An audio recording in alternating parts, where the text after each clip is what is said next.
ముఖ్యమంత్రి కేసీఆర్ గారు ఎట్టకేలకు తన స్వగృహం హైదరాబాద్కు వచ్చి ప్రెస్ మీట్ పెట్టి రేవంత్ రెడ్డి గారి మీద చొరకలు బురద జల్లే ప్రయత్నం చేస్తున్న నేపథ్యంలో రేవంత్ రెడ్డి గారు ఒక్కసారిగా ఈ ఏదైతే సర్పంచుల సన్మాన సభకు హాజరయ్యారో కొడంగల్ సొంత నియోజకవర్గంలో రెండొంతులు కాంగ్రెసే అపోని సగం కాంగ్రెసే తీన్మార్ కొట్టిందనే చెప్పాలి. ఈ నేపథ్యంలో బీఆర్ఎస్ సెకండ్ ప్లేస్కి వెళ్ళింది, బీజేపీ థర్డ్ ప్లేస్కి వెళ్ళింది. ఇక్కడ రేవంత్ రెడ్డి గారు ఎంత ధైర్యంగా మాట్లాడడానికి కూడా కొన్ని సమీకరణాలు కారణమయ్యని చెప్పొచ్చు. ఎందుకంటే ఒకవేళ కాంగ్రెస్ కానీ క్రేజ్ తగ్గితే, కాంగ్రెస్ కానీ వ్యతిరేకత పెరిగితే, గతంలో బీఆర్ఎస్ ప్రభుత్వం ఉన్నప్పుడు కొన్ని బైపోల్స్ అయినప్పుడు బీజేపీ కైవసం చేసుకుంది, కొన్ని ప్రాంతీయ కాంగ్రెస్ కైవసం చేసుకుంది. బట్ తెలంగాణ సమాజం ఎప్పుడు కూడా ఎలా ఉంటుందంటే ఎటువైపు వాస్తవం ఉంటే అటువైపు మొగ్గు చూపుతారు. వాళ్ళు ఎవరికి భయపడరు. ఎందుకంటే మొదటి నుంచి ఉద్యమ పోరుబాటుకి సిద్ధపడిన తెలంగాణ సమాజం ఎవరికి భయపడదు. అక్కడ ప్రజానీకం అంత నిక్కచ్చిగా ఉంటారు. సో ఈ నేపథ్యంలో కాంగ్రెస్కి గెలిపించారు అని అంటే కాంగ్రెస్కి వ్యతిరేకత లేదనే ఇక్కడ చాలామంది విశ్లేషకుల అభిప్రాయం. మేబీ ఆ ధైర్యంతోనే ముఖ్యమంత్రి రేవంత్ రెడ్డి గారు ఇంత ఘాటుగా వ్యాఖ్యానించుంటారని కూడా సగటు విశ్లేషకుల నాది కూడా ఒక అభిప్రాయం. 2029లో 2/3 వంతు అంటే 2/3 3 భాగాల్లో 2 భాగాలు ఖచ్చితంగా కాంగ్రెస్ మళ్ళీ అధికారంలోకి వస్తుందని కూడా చెప్తున్నారు. అంటే ఇప్పటికి ప్రస్తుతం 119 నియోజకవర్గాలున్నాయి తెలంగాణలో ఉండే మొత్తం 31 జిల్లాలకు సంబంధించి 119 నియోజకవర్గాలు. 119 అయితే మాత్రం ఖచ్చితంగా 80 సీట్లకు పైగా వస్తాయి. ఒకవేళ బైఫర్కేట్ అయ్యి నియోజకవర్గాలు జనాభా ప్రాతిపదికన విస్తరించేలా చేస్తే 150 నియోజకవర్గాలు అయితే 100 పైగా సెంచరీ కొట్టడం ఖాయమని ఒక ధీమా వ్యక్తం చేశారు. ఇక్కడ దాంతోపాటు కొన్ని పదజాలాలు వాడారు. అది కొంచెం ఇబ్బందికర పరిస్థితులు, మరలా అటువంటి రాజకీయ ఇబ్బందులు ఉండకూడదని కూడా నేను కోరుకుంటున్నాను. అది ఆంధ్రప్రదేశ్లో గత ప్రభుత్వంలో వైసీపీ వాళ్ళు ఎలాగైతే నోటికొచ్చినట్టు మాట్లాడారో అది కొంత ఇబ్బందికర పరిస్థితులు. ఇక్కడ ఇలా మాట్లాడడం కూడా ఇకపై అది మరి కాస్త మితిమీరే వ్యాఖ్యానాలకి దారితీస్తుంది అనేది కూడా సగటు విశ్లేషకుల అభిప్రాయం. ఒక్కసారి ముఖ్యమంత్రి రేవంత్ రెడ్డి గారు కేసీఆర్ గారి మీద అలాగే కేటీఆర్ గారి మీద ఎలా విరుచుకుపడ్డారో ఒకసారి చూద్దాం. ఎందుకంటే వాళ్ళు అలా మాట్లాడారు అంటే ఖచ్చితంగా ముఖ్యమంత్రి రేవంత్ రెడ్డి గారు కౌంటర్ అటాక్ ఇస్తారని మనం కేసీఆర్ గారు ప్రెస్ మీట్ రోజు కూడా చెప్పుకున్నాం. ఒకసారి ఆ కౌంటర్ అటాక్ చూద్దాం. సర్పంచుల అభివృద్ధికి కృషి చేయాలి, చిన్న గ్రామాలకు 5 లక్షలు, పెద్ద గ్రామాలకు 10 లక్షలు ఇస్తా. కొడంగల్ నియోజకవర్గ సర్పంచుల సన్మాన సభలో ముఖ్యమంత్రి రేవంత్ రెడ్డి. ఇక్కడ ఒకసారి చూడండి. పంచాయతీ ఎన్నికలు ముగిశాయి. పంతాలు వీడి పార్టీలకు అతీతంగా కక్షలకు తావు లేకుండా ప్రతి గ్రామాన్ని అభివృద్ధి చేసుకుందాం. రాష్ట్రంలోని 12,706 మంది సర్పంచులకు ఇదే సూచన చేస్తున్నా. అంటే అందరికీ, కాంగ్రెస్ పక్షమే కాదు కాంగ్రెసేతర సర్పంచులకు కూడా. చిన్న గ్రామాలకు 5 లక్షలు, పెద్ద గ్రామాలకు మేజర్ పంచాయతీ 10 లక్షలు సీఎం నిధుల నుంచి నేరుగా సర్పంచులకే అందిస్తా. కేంద్ర రాష్ట్ర ప్రభుత్వాలు ఇచ్చే నిధులకు ఇవి అదనం. అంటే కేంద్ర రాష్ట్ర ప్రభుత్వాలు ఇచ్చే నిధులు ఏవైతున్నాయో పంచాయతీ ఫండ్స్ అవి కాకుండా ఎక్స్ట్రాగా ఇస్తారంట. కేంద్రం నుంచి 3,000 కోట్లు తెచ్చే బాధ్యత నాది, హామీలు నెరవేర్చి గ్రామాలను అభివృద్ధి చేసుకోండి అని చెప్తూనే ఒక్కసారిగా కేటీఆర్ గారి మీద కేసీఆర్ గారి మీద ఎలా విరుచుకుపడ్డారు చూడండి. నేను రాజకీయాల్లో ఉన్నంతకాలం కేసీఆర్కు కల్వకుంట్ల కుటుంబానికి అధికారం రాదు కల్లేనంట. ఈ వేదిక నుంచి చెబుతున్న 29 ఎన్నికల్లో 2/3 మనదే అధికారంలోకి మళ్ళీ వస్తాయి స్థానాలు, మనమే అధికారంలోకి వస్తాం అని ముఖ్యమంత్రి రేవంత్ రెడ్డి అన్నారు.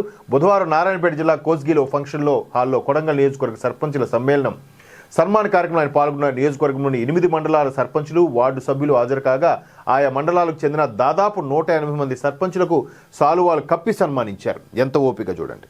180 మంది వరకు ఒక్కొక్కరికి వచ్చి సాలువా కప్పి సన్మానించి వాళ్ళతో ఫోటో దిగి, అంటే ఎంత ముఖ్యమంత్రికి ఉండే బిజీ షెడ్యూల్లో హాట్ సీట్లో ఎంత కేటాయించారంటే ముఖ్యమంత్రి రేవంత్ రెడ్డి గారు భారీగా కార్యకర్తలకి నాయకులకి ప్రాధాన్యత ఇస్తున్నారంటే అదే బలమైన పార్టీ వ్యవస్థ.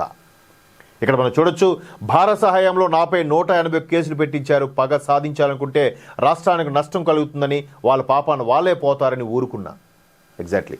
ఇప్పుడు ఆంధ్రప్రదేశ్లో కూడా చూడండి, ఒక వ్యక్తి మీద కక్షతో మొత్తం రాష్ట్రాన్ని నాశనం చేసేశారు. అది కాదు కదా.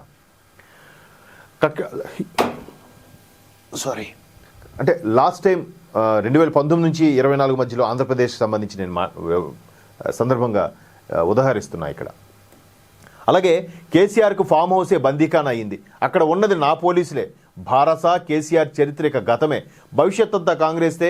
కేసీఆర్, కేటీఆర్, హరీష్ రావు, దయాకర్ రావు, వినోద్ రావు, కోకటపల్లి కృష్ణారావు, రాసిపెట్టుకోండి అందరూ ఆ రావులు అన్నట్టుగా కూడా విమర్శించారు. అలాగే 29లో జరిగే అసెంబ్లీ ఎన్నికల్లో రాష్ట్రంలో కాంగ్రెస్ మళ్ళీ అధికారం తీసుకొస్తా. అప్పుడు ఎన్నికలు జరిగేది 119 స్థానాలకైతే 80కి పైగా, 153 స్థానాలకైతే 100కి పైగా సీట్లు సాధిస్తాం, ఇదే నా శపథం. ఈయన చాలా కాన్ఫిడెన్స్గా చాలా ఇదిగా మాట్లాడుతున్నారు. ఇది సర్వత్రా చర్చనీయాంశమైంది. ఇకపోతే 2 ఏళ్ల తర్వాత బయటకు వచ్చిన కేసీఆర్ ఏం మాట్లాడతారో అనుకుంటే సోయి లేని మాటలు, స్థాయి లేని విమర్శలు చేస్తున్నారు. అంటే అక్కడ ఆంధ్రప్రదేశ్ ముఖ్యమంత్రి చంద్రబాబు నాయుడు గారిని ఉదహరిస్తూ ఆయన శిష్యుడైన కదా, ఎంఓఏలంతా ఉట్టి కట్టుకథలు, వీళ్ళు చేసింది ఏమీ లేదు, మొత్తం నీటినంతా కూడా అబ్జెప్పేస్తున్నారు, కేంద్రానికి తలొగ్గారు, ఏవో రకరకాల విమర్శలు చేశాడు ఆయన. ఇప్పుడు మేబీ ఆయన మనుగడ కాపాడుకోవడం కోసం కూడా చేయొచ్చు. కానీ వేరే వాళ్ళతో కంపేర్ చేసి ఉదరించడం అనేది ఎవరికైనా మండుతున్న వ్యవహారం. ఇకపోతే 10 మంది వెనకేసుకుని మాట్లాడకాదు, అసెంబ్లీకి రండి, ఏ అంశమైనా చర్చించేందుకు సిద్ధం. కాళేశ్వరంపై చర్చిద్దామా, కృష్ణా గోదావరి జలాలపైన, లేకపోతే టెలిఫోన్ ట్యాపింగ్ పైన? మీ గాంటింపులు బెదిరింపులకు భయపడేది లేదు. మాకు మాటలు రాక కాదు, మర్యాదగా మాట్లాడుతున్నామంతే. ఫోన్ ట్యాపింగ్ వ్యవహారం కూడా అది కేసీఆర్ గారి మెడకి ఇప్పుడు చుట్టుకునే అంశంగా కనిపిస్తోంది. మొత్తం వ్యవస్థ అధికారులందరూ కూడా ఓపెన్ అయిపోయారు. ఎవరు చెప్పారు ఏంటి ఫోన్ ట్యాపింగ్ వ్యవహారం? తలకు మించిన భారంగా అక్కడ కనిపిస్తోంది. మెడకు చుట్టుకున్న భారంగా కనిపిస్తుంది.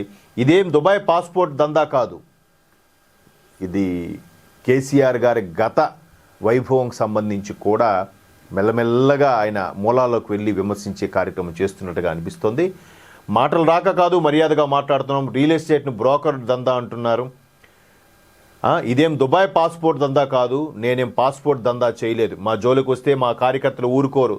తన భర్త ఫోన్ ట్యాప్ అయిందని సొంత చెల్లె చెబుతుంటే సమాధానం చెప్పలేని కేటీఆర్ నాకు సవాల్ విసురుతున్నారు అంటూనే కొన్ని మాటలు నువ్వెంత నీ బతుకెంత అన్నట్టు కూడా విమర్శించడం కూడా మనం చూసాం.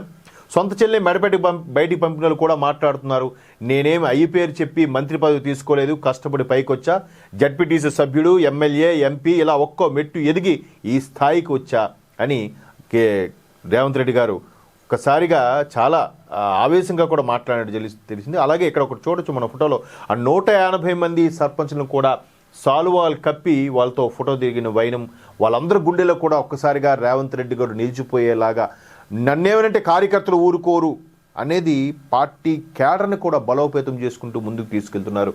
మొత్తం మీద కేసీఆర్ మీద, కేటీఆర్ గారి మీద, హరీష్ రావు గారి మీద, రావుస్ మీదే ముఖ్యమంత్రి రేవంత్ రెడ్డి గారు ఈ విధంగా విరుచుకుపడడం, గత 2 ఏళ్లలో ఇంత తీవ్ర స్థాయిలో మాట్లాడడం ఇదే మొదటిసారిగా. అంతకుముందు రాజకీయ క్యాన్వాసింగ్ సంబంధించి మాట్లాడదు, కానీ గద్దెనెక్కిన తర్వాత ఈ విధంగా మాట్లాడడం ఇదే మొదటిసారిగా కూడా సర్వత్రా చర్చనీయాంశంగా కనిపిస్తున్న అంశం. ఇకపోతే ఇంకొక వార్త ఇక్కడ మనం చూడొచ్చు.